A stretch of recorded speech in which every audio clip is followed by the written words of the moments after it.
And Ed, what are you working on? It's funny, what fills my time these days is Set-Top Box 101. John and I were kind of surprised at how many companies have invited us to come in and speak with them. So every week we have a number of presentations that I need to work on. The other thing that's been taking a lot of time recently is work that I've been doing with you on a collaborative alliance. And of course, last week we had the two meetings, the one for the set-top box think tank and the other for the regular alliance meeting. And those presentations were a lot of work.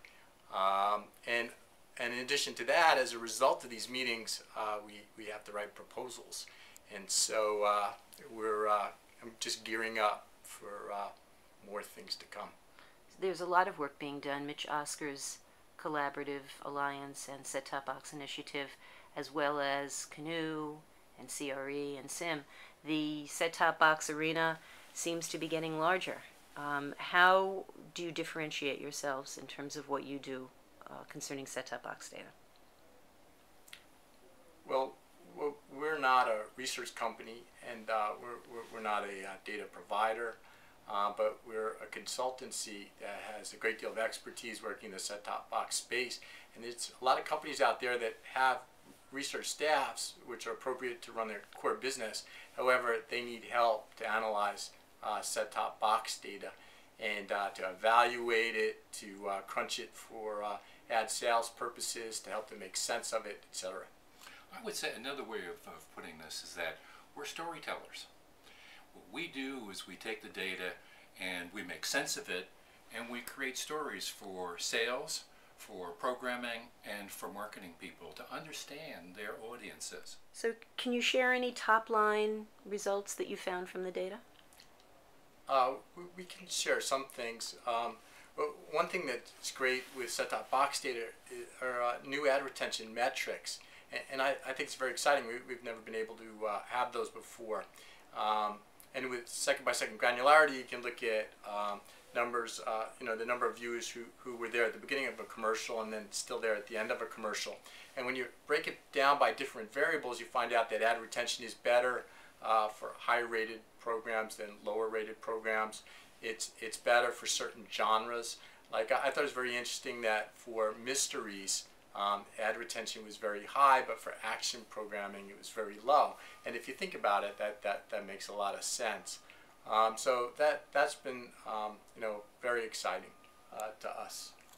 Right. In looking at the use of DVRs, we have found that live viewing tends to skew towards networks that have sports, news, and kids programming.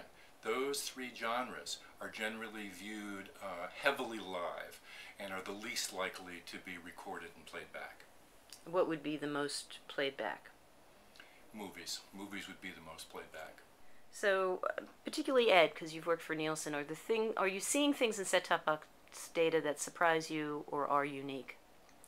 Absolutely. It was very exciting for us in Nielsen to have an opportunity to work with set-top box data, because for a long time clients were asking for a solution to be able to look at specific commercials that they designed, and they call them things like pod busters, and the commercials were designed to retain audiences better in a DVR world.